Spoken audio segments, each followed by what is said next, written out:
Assalamualaikum warahmatullahi wabarakatuh. Salam dan bahagia Bapak Ibu Guru semua.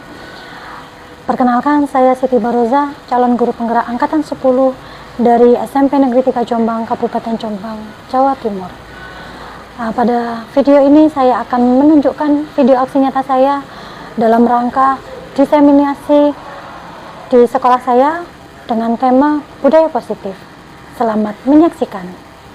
Dia bergerak bersama guru penggerak, menebar manfaat bagi pendidikan merdeka. Lekas bergerak dalam pendidikan penggerak, ciptakan generasi unggul penopang bangsa. Mari bergerak, lekas bergerak, dan selalu menggerakkan. Mari bergerak, lekas bergerak, dan selalu menggerakkan. Assalamualaikum warahmatullahi wabarakatuh.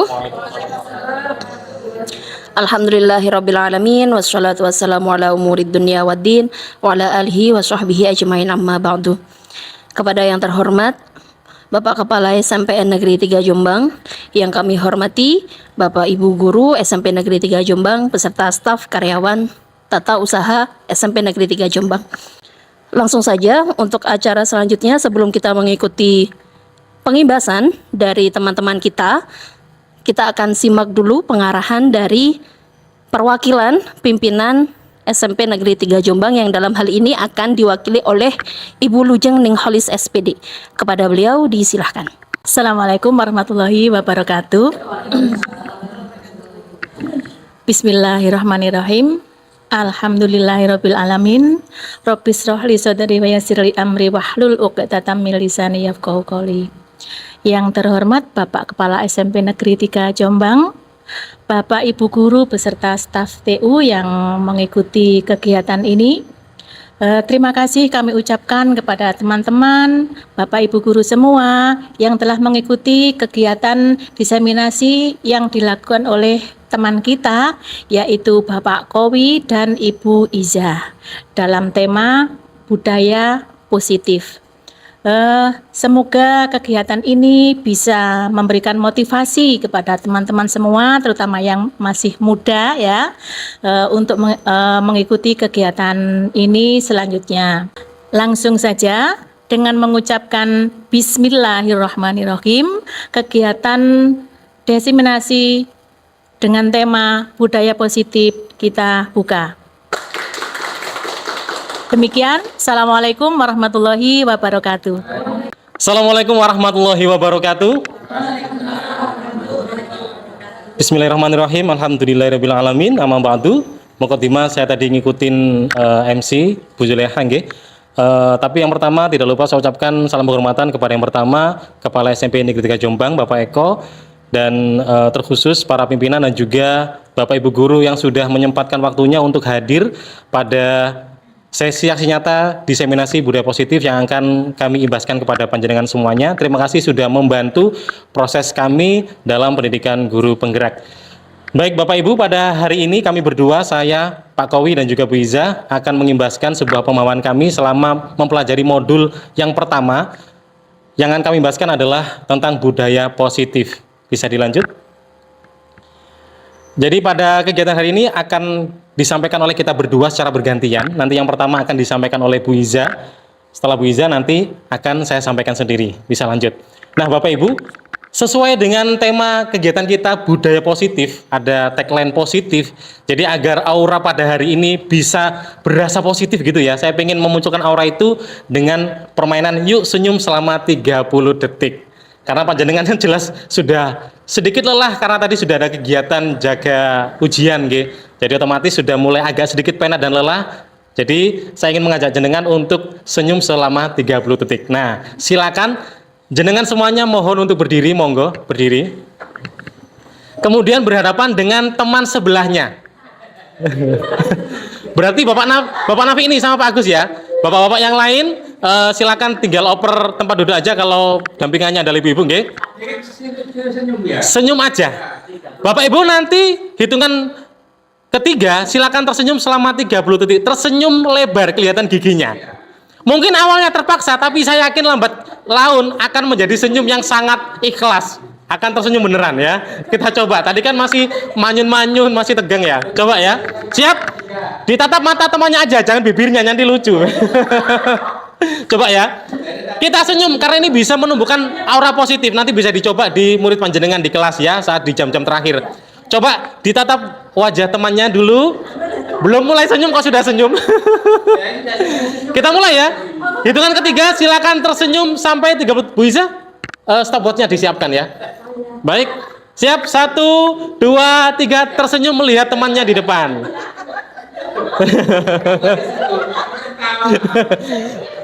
Itu yang kita harapkan, dari tersenyum aja jadi ketawa, akhirnya kan jadi seneng. Nah, oke, cukup, terima kasih, tepuk tangan untuk kita semuanya. Bisa duduk kembali Bapak Ibu. Nah, gimana ya, sudah bisa terasa ya aura positifnya ya. Itu nanti bisa diterapkan oleh panjenengan di kelas panjenengan. Mungkin ngajar jam terakhir mau ice breaking tapi kok kayaknya jenuh dengan permainan ini yang lebih simpel. Cukup disuruh berdiri memandang temennya, kemudian senyum, nanti pasti akan menjadi ngakak sendiri teman-temannya ya.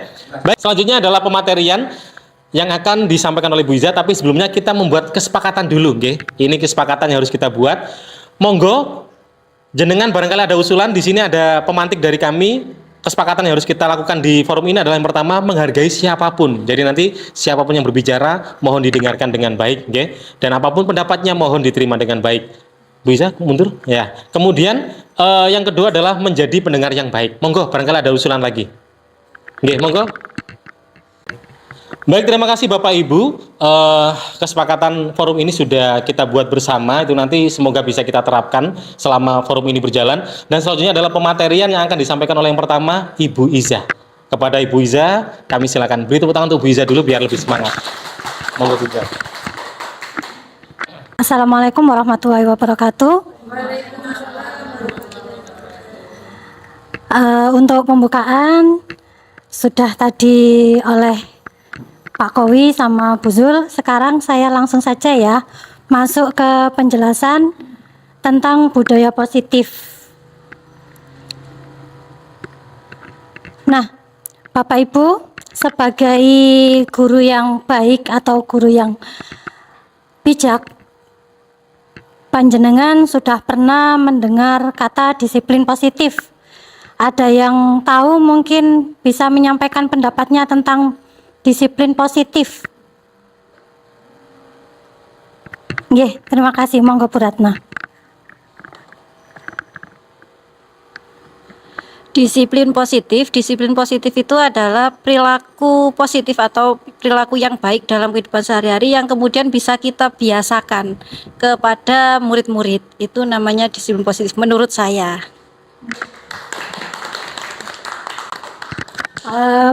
Benar sekali apa yang disampaikan Bu Ratna. Mungkin ada dari yang lain? Monggo, Pak Agus. Tentang disiplin positif itu ada pembiasaan yang positif yang baik, yang mana pembiasaannya itu harus selalu diterapkan ketika kita bertemu dengan teman-teman kita, sehingga kita menjadi nyaman, senang, dan teman kita juga menjadi senang dan nyaman juga gitu. Nah, apa yang sudah disampaikan oleh Bu Ratna dan Pak Agus memang sangat betul sekali, bahwasanya disiplin positif itu ada kaitannya dengan pembiasaan, pembiasaan perilaku positif. Nah, di sini tujuannya agar siswa itu bertanggung jawab dan lebih sadar diri terhadap suatu tindakan yang mereka lakukan. Jadi harapannya nanti ketika anak-anak sudah memiliki disiplin positif, anak-anak mampu mengontrol diri dan dalam melakukan suatu tindakan. Misalnya, kenapa sih kok anak-anak ke sekolah gitu? Tujuannya kan untuk belajar. Nah, itu bukan karena paksaan, tapi memang benar-benar atas keinginan sendiri, karena mereka merasa butuh, seperti itu. Next. Nah, Di sini tadi disiplin diri nggih. Harapannya mereka menyadari bahwasanya melakukan tindakan itu motivasinya bukan dari luar dirinya tapi dari dalam dirinya. Bukan karena terpaksa, bukan karena hukuman ataupun karena takut mendapat apa istilahnya ya, konsekuensi dari orang lain, tapi benar-benar sadar bahwa dia melakukan tindakan itu atas kemauan diri sendiri. Seperti itu. Nah, coba disiplin positif ini kan banyak pembiasaan ya, sesuai dengan nilai-nilai kebajikan. Nilai-nilai kebajikan apa saja yang mungkin bisa kita terapkan di kehidupan sehari-hari anak didik kita? Monggo, apa nilai-nilai kebijakan? Tadi yang pertama bertemu temannya salam. Salam, oke, benar. Mengerjakan tugas, nggih. Disiplin, datang tepat waktu. Karena banyak sekali nilai-nilai kebajikan yang ada untuk kita kembali ke kurikulum Merdeka, itu sudah tercover pada profil pelajar Pancasila yang terdiri dari 6 dimensi, yang mulai dari beriman dan bertakwa kepada Tuhan Yang Maha Esa dan berakhlak mulia, kemudian mandiri, berkebinekaan global, gotong royong, kreatif, dan bernalar kritis. Monggo, next. Nah, motivasi perilaku manusia. Bapak Ibu, apa yang Bapak Ibu ketahui tentang motivasi? Mungkin ada yang bisa. Nggih, monggo Bu Dila. Terima kasih. Motivasi mungkin dorongan untuk melakukan suatu hal yang positif. Kalau motivasi itu menurut saya ada dua hal. Pertama, motivasi intern dari diri orang itu sendiri. Bagaimana memotivasi dirinya itu bisa berbuat lebih baik lagi.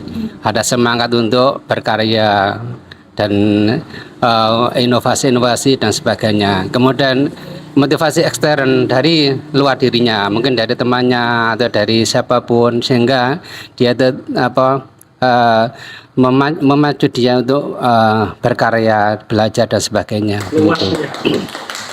Terima kasih dari jawaban Bu Dila sama Pak Agus, sangat membantu saya. Jadi saya tidak perlu berpanjang lebar menjelaskan, panjenengan sedaya sudah memahami itu. Kalau berdasarkan konsep yang kami pelajari, bahwasanya motivasi perilaku manusia itu ada 3. Yang pertama yaitu untuk menghindari ketidaknyamanan atau hukuman. Nah, ini kalau menurut Pak Agus tadi berarti masuk ke dalam motivasi, kan ada 2 tadi, internal sama eksternal.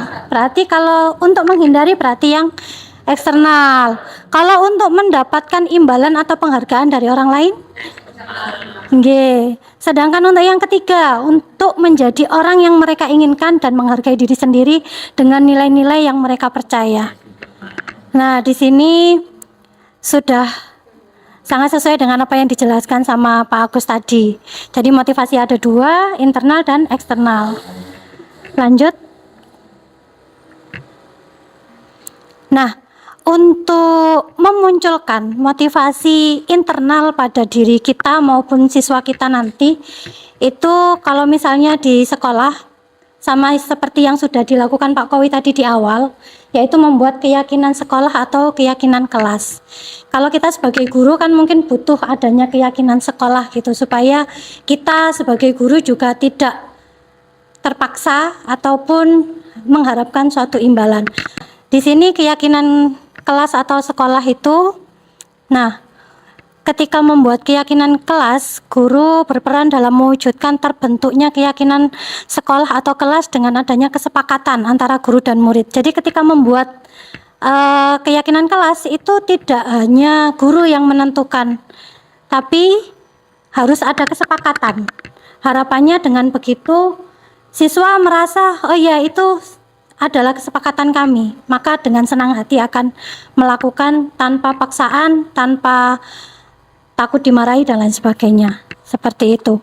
Nah, di sini contoh-contoh keyakinan kelas biasanya menggunakan bahasa yang mudah dihafal, kemudian yang sederhana, dan yang pasti dengan kalimat yang positif. Di sini ada kayak misalnya bekerja sama, menjaga kebersihan kelas, menjaga dan meletakkan barang sesuai tempatnya.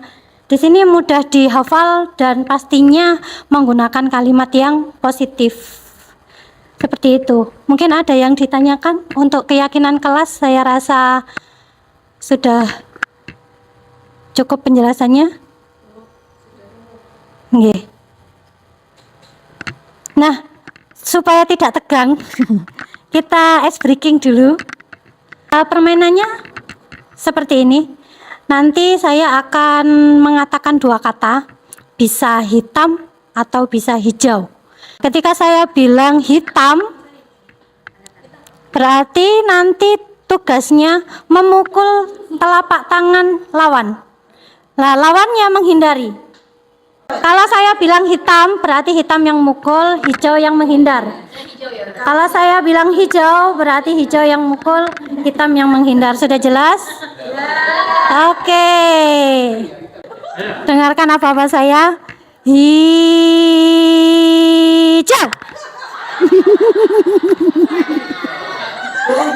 Bagaimana?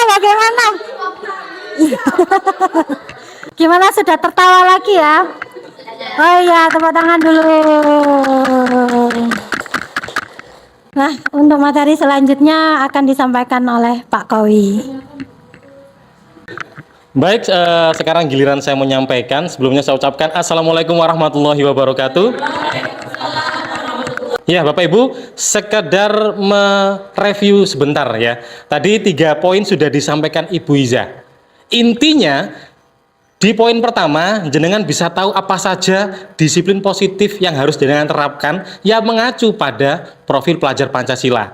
Yang nantinya diharapkan muncul secara internal dari diri murid, bukan dari eksternal. Jadi dia akhirnya berperilaku positif sesuai apa panggilan hati, bukan sesuai takut hukuman, bukan karena minta pujian dan lain sebagainya. Dan salah satu caranya adalah membuat keyakinan sekolah atau keyakinan kelas. Begitu nggih? Saya hanya sekedar mereview dan selanjutnya kita akan masuk di materi keempat, 5, dan 6. Ini adalah teknik untuk kita melayani atau membina atau turut serta dalam menyelesaikan persoalan yang ada di murid kita. Baik, bisa dilanjut, Bu? Baik, Bapak Ibu, yang pertama kita akan membahas tentang kebutuhan dasar manusia. Kira-kira jenengan sebagai manusia itu butuhnya diapain sih? Kalau jenengan, Ibu Dian, jenengan itu butuhnya diapain? Monggo. Iya, Pak. Kalau saya sebagai manusia butuh dikasih perhatian. Perhatian. Apalagi? Butuh dihargai. Dihargai. Butuh Boleh. Kalau Bu jenengan Bu Is butuhnya di apa ini sebagai manusia? Dipelajari. Mungkin hampir sama dengan Budian tadi ya. Jelas manusia itu perlu diperhatikan. Ya. Yang paling utama. Oke, tepuk tangan dulu kedua teman kita nih. Terima kasih. Iya, bisa dilanjut. Jadi yang disampaikan itu benar, Bapak Ibu. Itu juga sesuai dengan teori kita bahwa kenapa kita harus tahu kebutuhan manusia, karena setiap perilaku anak kita pasti ada dasar yang dia tuntut dari kebutuhan dia. Karena kebutuhan dia tidak tercapai, misalnya Bu Iis sebagai seorang istri, Bu Dian sebagai istri pengen diperhatikan, tapi nggak dapat. Akhirnya kan melakukan hal yang di luar nilai positif. Uring-uringan, cemberut, ngambek. Kalau suami nggak paham teori ini, pasti suami nggak bisa menangani istrinya. Tapi kalau paham, pasti akan bisa menangani. Termasuk siswa kita. Nah, tujuan dari mempelajari ini, kita nanti bisa menyelesaikan apa yang ada di persoalan murid kita. Bisa dilanjut, Bu?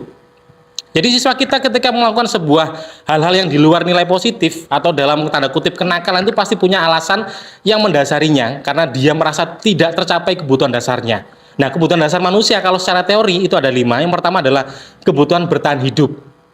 Yang kedua, kebutuhan untuk kasih sayang dan rasa diterima. Itu tadi ya, perhatian itu juga termasuk. Kemudian kebutuhan penguasaan. Kebebasan, yang terakhir adalah kesenangan. Penjabarannya bisa dilanjutkan. Ini ada studi kasus ya, dan ini real pernah terjadi di tahun yang lalu. Kebetulan gurunya juga ada di sini, ya. Semoga masih ingat. Ini ada kasus ya, Ibu Zuleha, guru wali kelas 9H, sedang bingung menghadapi ulah salah satu murid di kelasnya bernama Tommy. Masih ingat ya? Beberapa anak telah mengeluhkan Tommy yang sering kali meminta bekal makan siang mereka dengan paksa. Jika Anda menghadapi situasi seperti Bu Zuleha, apa yang akan Anda lakukan? Menurut Anda, kira-kira apa alasan Tommy melakukan hal itu? Nah, kira-kira jenengan jadi Bu Zuleha. Saya nggak tanya Bu Zuleha, tapi selain Bu Zuleha, apa yang akan dilakukan kalau punya murid yang sukanya itu minta bekal temennya gitu? Bu Inas, monggo. Iya. Mungkin kalau saya sebagai Bu Zuleka, satu, anak tersebut saya panggil, saya tanya permasalahannya apa, kok sering minta kepada temannya. Mungkin anaknya itu enggak punya uang saku atau gimana. Terus lah nanti solusinya mungkin bisa kasih saran ya. Gimana kalau memang anaknya enggak punya uang saku, mungkin temannya punya bekal lebih, bisa saling berbagi. Itu saja. Luar biasa untuk Bu Inas ya. Ya betul Bapak Ibu, jadi memanggil dan mengajak dialog itu adalah tujuan kita menggali kebutuhan dasar dia, kenapa melakukan hal itu. Karena dari kasus Tommy ini, itu bisa memunculkan banyak penyelesaian bergantung kebutuhan dasarnya. Bisa dilanjutkan? Jadi misal kasus yang pertama alasannya adalah karena dia lapar dan orang tuanya tidak membawakan bekal. Berarti dia butuh apa? Dia butuh bertahan hidup. Karena nggak dapat bekal. Berarti penyelesaian jenengan, ya jangan dimarahi. Mungkin ya harus dengan ikhlas kita beri untuk dia jajan misalnya, atau kita kasih solusi yang lain. Lanjut, kalau misal dia punya alasan lain karena dia ingin diperhatikan, berarti dia kebutuhannya apa? Dia butuh kasih sayang dan rasa diterima, makanya dia memang seneng, dia ngelaporin tujuannya biar temennya merhatikan dan gurunya merhatikan. Berarti memang dia itu nggak pernah diperhatikan. Berarti dalam mengajar jenengan harus sering memperhatikan dia. Mungkin dia ditempatkan di depan, atau dia lebih sering kita berikan tanggung jawab agar dia merasa ada di lingkungannya. Lanjut Bu. Kalau alasan ketiga misalnya dia ingin temannya jadi takut ke dia dan menuruti keinginan dia, berarti dia kebutuhannya apa? Kekuasaan. Dia ingin menjadi penguasa, diakui. Berarti kita harus sadar untuk menghilangkan nilai yang negatif agar muncul positif. Kita beri beban dia agar dia muncul kekuasaan dia. Misal kita beri beban tanggung jawab menjadi pengurus kelas atau apapun itu. Kita lanjut lagi. Yang keempat, alasannya adalah karena dia merasa bosan dengan bekal makanan yang dibawakan. Berarti dia butuhnya apa? Kebebasan. Karena dia nggak bebas milih menu, dia menunya itu mulai akhirnya bosan. Akhirnya jenengan harus tahu cara menyelesaikannya. Ini juga berlaku di pelajaran. Ada anak tidur, itu berarti karena kebutuhan dia nggak terturuti. Mungkin kalau salah satunya adalah merasa bosan, berarti cara kita mengajar harus divariasikan. Jangan itu melulu. Itulah pentingnya kita mengetahui kebutuhan dasar manusia. Salah satu caranya adalah mengajak dialog. Nah, itu sesuai dengan materi selanjutnya. Kita lanjut aja ke posisi kontrol restitusi. Ini kayaknya kosakata baru nggih. Nah, kira-kira jenengan kalau kita hapus dulu restitusi, posisi kontrol. Kira-kira menurut jenengan posisi kontrol itu apa sih? Yang belum. Pengendalian. Ya, betul sekali. Jadi cara jenengan mengendalikan orang ini tuh posisinya harus seperti apa sih? Nah, ini kita juga ada aturannya agar tepat yang kita berikan. Bisa dilanjut? Kalau secara teori kita itu punya banyak posisi kontrol. Yang pertama itu guru sebagai penghukum. Tommy kayak tadi, kita nggak usah berdialog lama-lama, langsung kita hukum dia. Entah hukumannya apa. Kedua, guru sebagai pembuat merasa bersalah. Kita kasih nasihat, kita tuturi sampai si Tommy itu merasa bersalah. Kemudian ketiga, posisi sebagai guru sebagai teman. Jadi kita bahasanya kayak teman. Ayolah Tom, ngapain sih kamu kok ngambil temanmu? Kan kamu bisa tanya ke saya terus minta ke saya gitu. Ya. Kita lanjut, guru sebagai pemantau. Yang terakhir, guru sebagai manajer. Kita lanjut ke tabel. Nah, di sini ada contoh perbedaannya. Kalau penghukum ini biasanya kata-kata yang muncul adalah kalau kamu tidak melakukannya, awas ya, rasakan. Lebih ke arah mengancam, menghardik. Tapi kalau pembuat rasa bersalah, beliau berceramah. Jadi misalnya, ibu itu kecewa sama kamu, kenapa sih kamu begitu? Ibu itu sampai kepikiran, kan akhirnya kan orang lain merasa bersalah. Kemudian kalau menjadi teman, bahasanya lebih komunikatif. Ayolah, lakukan demi ibu, masa kamu tidak mau gitu. Ada juga cara sebagai pemantau. Pemantau ini lebih banyak checklist gitu. Jadi tanya, dia yang jawab. Kamu apa yang harus sudah kamu lakukan? Kira-kira kalau kayak gini tuh menurut kamu itu gimana? Jadi banyak memberikan pertanyaan, dia menjawab sendiri. Yang terakhir adalah manajer. Yaitu adalah lebih sering kita itu bahasanya halus, hampir mirip dengan pemantau tapi dia itu lebih halus, tidak seperti mendikte gitu. Nah, dari kelima ini kira-kira konsep posisi mana yang dianjurkan sebagai seorang guru yang positif menurut jenengan? Sudah kelihatan sebagai? Ya betul, sebagai manajer. Bisa dilanjut, Bu. Jadi posisi manajer itu yang paling dibutuhkan di posisi kontrol restitusi, karena dia tidak menghardik, tidak langsung menghukum, tapi ada dialog dulu dan bahasa kita lebih enak. Nah, cara menerapkan posisi manajer ini, kita bisa menerapkan yang namanya segitiga restitusi. Segitiga restitusi ini bahasa baru ini. Ini di teori guru penggerak ada. Jadi kita menerapkan 3 langkah dalam menangani siswa.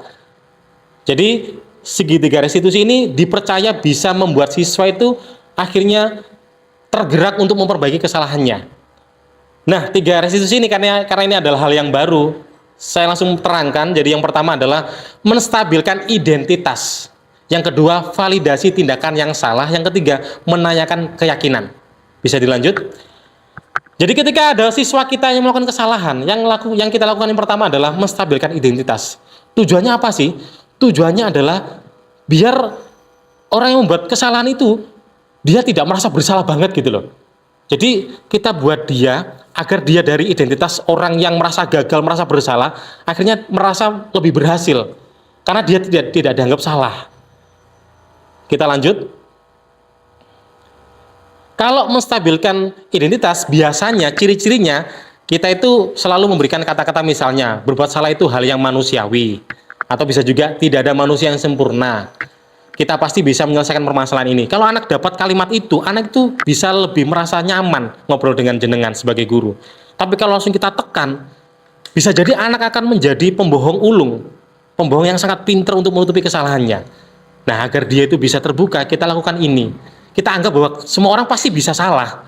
Bukan berarti kita membenarkan kesalahan murid kita, tapi kita mencoba untuk menyelami ke arah batin dia agar dia merasa nyaman ngobrol dengan kita. Karena kita termasuk orang yang memaklumi, bukan membenarkan ya, tapi memaklumi apa yang dia perbuat. Kita lanjut, Bu. Setelah ini sudah kita lakukan ke siswa kita, berikutnya adalah kita validasi tindakan yang salah. Kalau dia sudah merasa tenang, merasa kayaknya aku bisa deh ngobrol apa adanya sama guru saya, barulah kita validasi tindakan. Tujuannya apa? Kita menggali alasan dia ngelakuin itu apa sih? Alasan Tommy tadi ngerebut makanan temennya itu apa sih? Nah, kita akan tahu di situ. Bisa dilanjut. Biasanya kita bisa menggunakan kalimat misalnya, kamu pasti punya alasan mengapa melakukannya. Apa yang penting bagi kamu? Kamu boleh tetap berusaha menjaga sikap itu, tapi tambahkan sikapnya ini dan bla bla bla. Intinya caranya kita menggali alasan dia kenapa melakukan itu. Seperti Tommy tadi, alasannya diutarakan, itu Bu karena saya bosan menu saya ini itu dulu. Ya kan, dari dulu itu aja bosan akhirnya. Bisa dilanjut. Nah, setelah kita sudah tahu alasan dia, berikutnya adalah kita menanyakan keyakinan. Tujuannya adalah kita tidak mendikte apa yang harus dia lakukan, tapi dia sendiri yang menyebutkan apa yang harus dia lakukan. Dia sendiri yang membuat pemecahan terhadap masalah yang dia timbulkan sendiri. Jadi bisa dilanjut. Salah satu contoh kalimatnya misalnya kita tanya, apa sih nilai yang kita percaya di sekolah kita? Misalnya kalau sudah membuat keyakinan kelas kayak sekolah ini, kelas ini ya, ini sudah ada komitmen kelas, kita tanya, nggak boleh menghardik teman, nggak boleh mengganggu teman. Dia kan ngomong sendiri, bukan kita yang ngomong tapi dia. Kalau dia sudah bisa menyebutkan nilai-nilai itu, pasti dia bisa memunculkan solusi dari masalah yang dia perbuat dan contoh yang lainnya. Bisa dilanjut? Nah, jadi Bapak Ibu, dari ke-6 capaian konsep ini, diharapkan budaya positif bisa muncul di sekolah kita. Jadi, salah satu caranya adalah, yang pertama, agar positif nilai itu muncul dari diri siswa, kita buat dulu yang namanya apa, Bu? Keyakinan kelas. Jadi Bapak Ibu, di sini ada juga wali kelas, mungkin bisa dimulai setelah ini, mungkin karena kita sudah masuk di semester akhir, mungkin di ajaran baru nanti, ketika dapat kelas baru, di awal ajaran itu membuat keyakinan kelas yang disepakati antara murid sama guru. Itu untuk mengontrol mereka kalau nanti mengalami sebuah persoalan.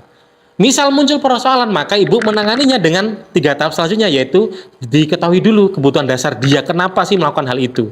Kemudian baru ibu menempatkan posisi kontrolnya, dan barulah menerapkan segitiga restitusi dalam menyelesaikannya.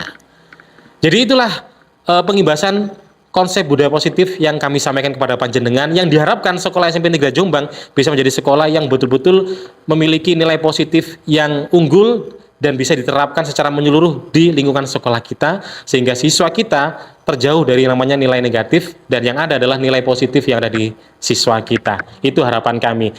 Demikian penyampaian dari kami, semoga bisa menginspirasi, dan selanjutnya saya berikan untuk sesi tanya jawab untuk panjenengan, barangkali ada pertanyaan-pertanyaan yang bisa ditanyakan kepada kami.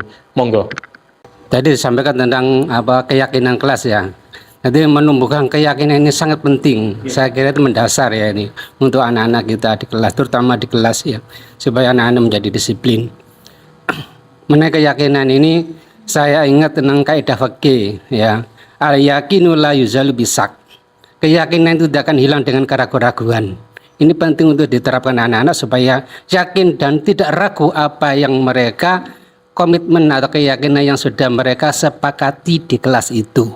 Ini bagaimana menerapkan ini supaya ini berlanjut dan anak itu sadar diri. Bagaimana caranya? Gitu ya. Terima kasih. Luar biasa, beri tepuk tangan untuk Bapak Agus ya.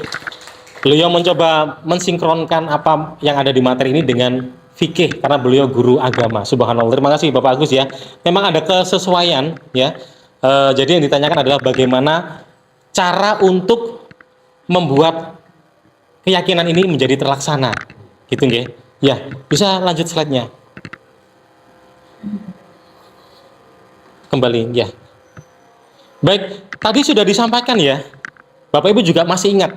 Jadi caranya agar keyakinan kelas itu bisa diterapkan secara bersama, maka yang membuat keyakinan kelas itu siapa? Apakah pihak sekolah, ataukah pihak siswa, atau bagaimana Bapak Ibu menurut jenengan?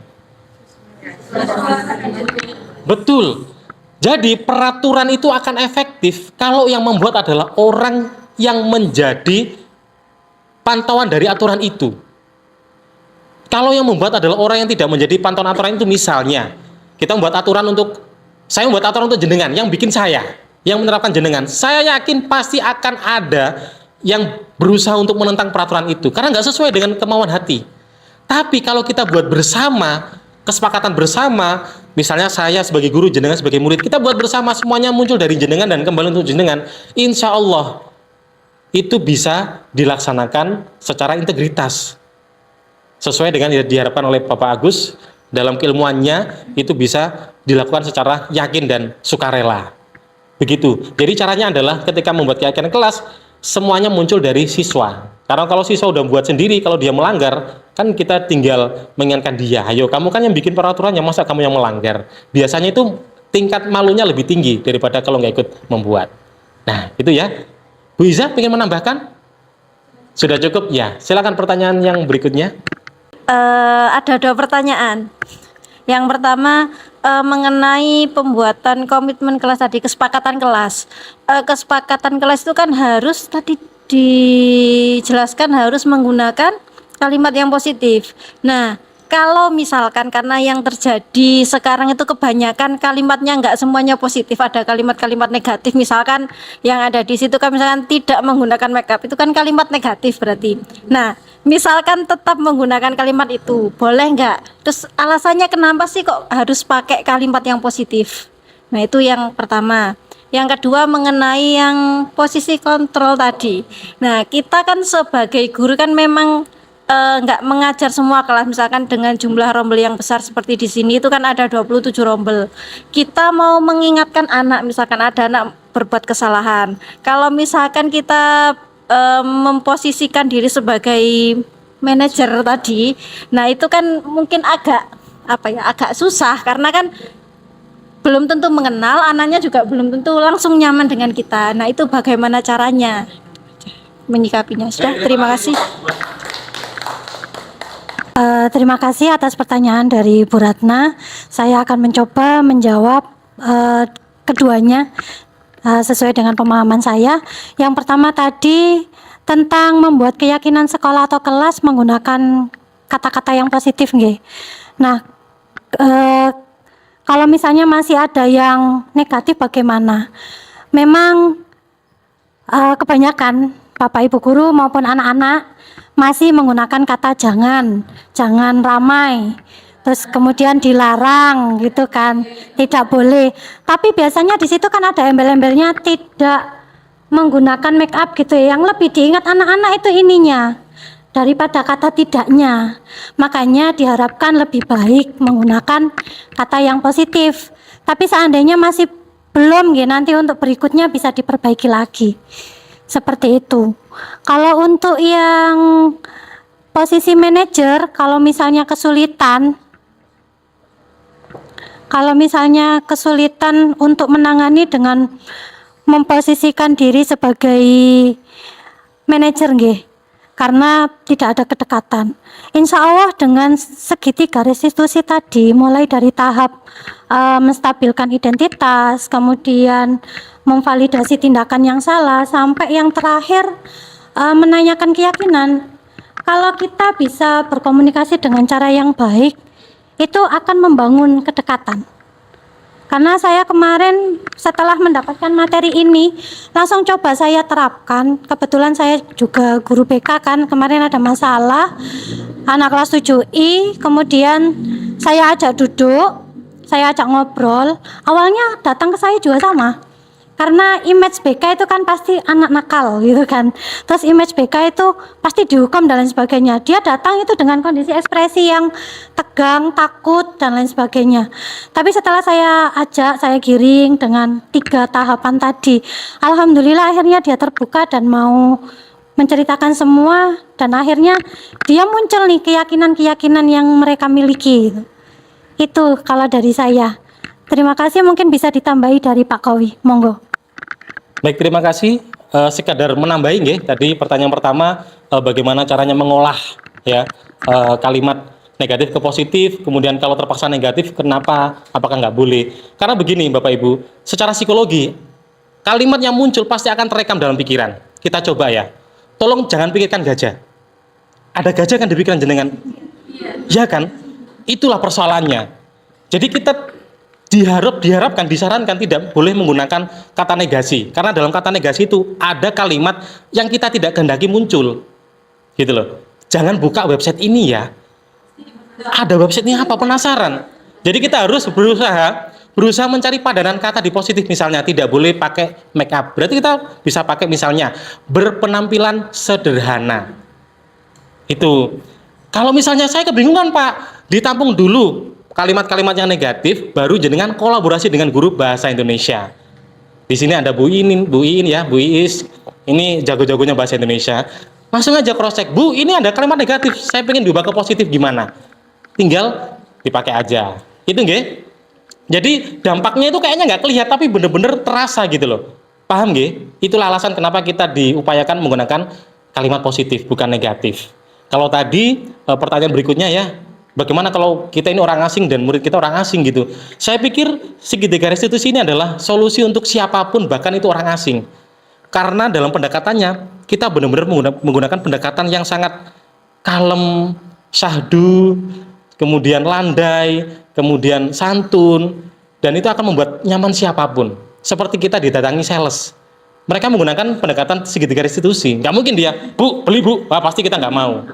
Tapi kalau kita udah kenal, Bu, tukun Bu, pasti kan ada sedikit kemauan karena udah kenal. Tapi kalau nggak kenal, pasti dia pakai segitiga restitusi secara penerapan kolaborasinya misalnya. Nah, itu sebuah jawaban bahwa kita sebagai orang asing ya sangat cocok menggunakan ini karena pendekatannya sangat bawah. Jadi kita tidak merasa mengungguli dia dan lain sebagainya. Itu Bapak nggih. Terima kasih atas responnya karena ini waktunya sudah 1 jam lebih, subhanallah. Respon yang sangat luar biasa dari panjenengan.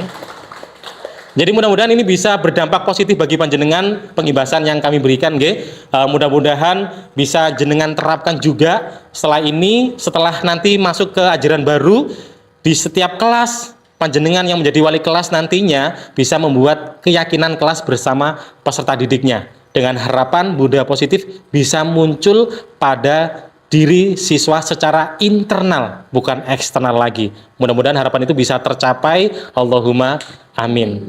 Dan kami tutup. Assalamualaikum warahmatullahi wabarakatuh. Waalaikumsalam. Demikian video aksi nyata dari saya, semoga bermanfaat. Terima kasih. Wassalamualaikum warahmatullahi wabarakatuh.